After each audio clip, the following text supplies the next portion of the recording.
Okay, let's move on and let's stick with Motown. Let's also speak with the Group CFO at Escorts, Bharat Madan, joining in the show right now and talk about what he's been witnessing on ground.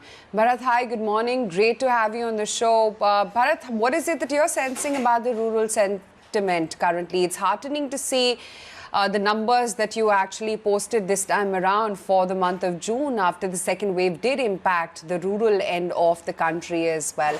And, more importantly, Bharat, how sustainable is this growth? Do you think it can be scalable up until the festive season too? Yeah, I think as you mentioned, so the rural sentiments continue to be good. I think we've seen it in the last few quarters now. So I think the fourth quarter continuously we're seeing a good growth now coming up on the rural space. And this quarter also, I think 38-39% growth on the domestic side has been pretty good. Though obviously coming on a low base because of the lockdown situation last year. But definitely on the ground, the sentiments are positive from the rural side. So we don't see any concern there. And so going forward too, I think the festive season is likely to be a good season this time.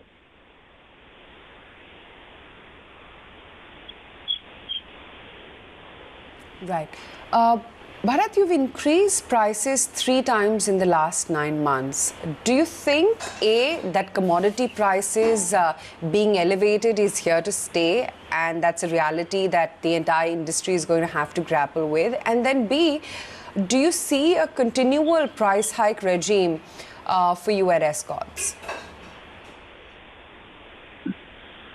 Well, unfortunately, this is, I think, unprecedented increases which you're seeing happening. And in the tractor industry, you've not seen really these sort of cost increases happening in such a short span of time. So definitely it's going to be a challenge. So there's also a fear that this will start impacting the demand if the prices continue to go up.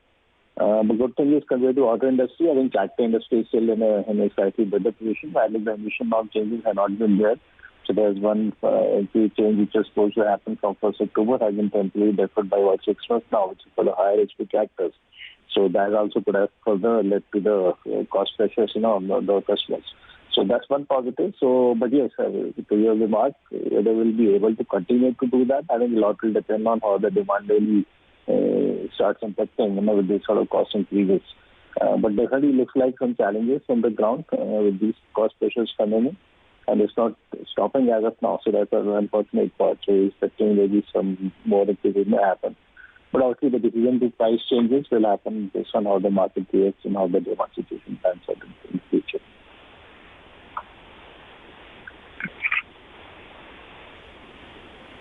Bharat, so can I say that in the second half a double-digit growth is natural now for the tractor industry? Well, difficult to say because the base is very high. So if you look at the last 3 quarters of last fiscal, the growth rates were almost running into 30-40% sort of range.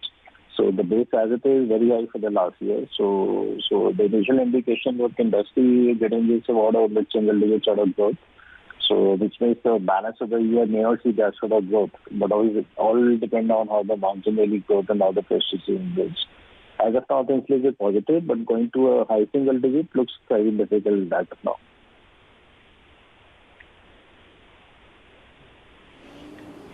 How is the second wave impact different from the first wave? I'm asking a very basic question because when we interacted with you after the first wave, same time last year, let's say in July and October, your words were that there is a big uptick in demand, there is more demand and less availability. Do you see that repeat happening? Maybe not this month, but maybe in August? So, Nikhil, last time the issue was the lockdown was very sudden. So, the supply chain got disrupted and it's a national lockdown. So, unlike that, this time the lockdown was more staggered and state-specific and the industry was not affected to that extent. So, that's why the supply chain was not a bigger issue this time. So, there were some issues in between, but not the bigger issue which we saw the last time. So demand obviously continues to be good. So, but supply constant which was faced last time, and then suddenly we saw a pent-up demand. So that may not be the case in this scenario. But since June numbers look good, because June is also happens to be a sowing season. So June and maybe few days of July, so the season will continue. So we're likely expecting very good demand in this period. So issue could have been if the lockdown had continued in the June month too. So fortunately for us, the unlocking started happening towards the end of May. And across various states. So most of the dealerships also started functioning in June.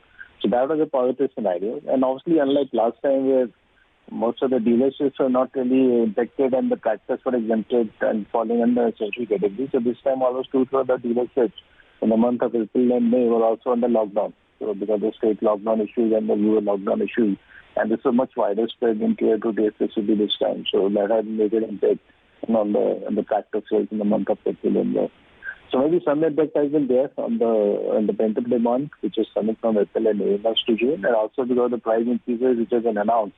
So maybe some push could have been there, and some stocking may happen with the dealers because of that too.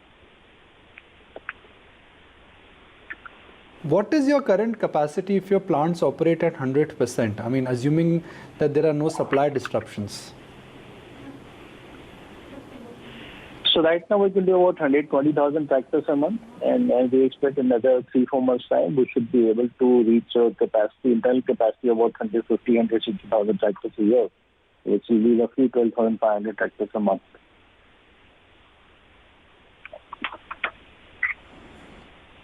Be the average utilization rates for this? I mean, are you running surplus capacity, or you think we could see a repeat of 2020 somewhere? No, so this time, obviously, like you said, supply side issues have not been really there. So the production continues to run on the full capacity. And then going forward in the month of July, August, which likely are the off-season months, the rains would have started. But still, the production will continue to build up inventory for the festive season, which is likely to be better. So the month of September, October will be again big months. So obviously, with capacities can't support that sort of volume which we're expecting in September and October, so already start building up inventory now. To prepare for a season. So that's why production-wise, we think the peak capacity utilization will continue.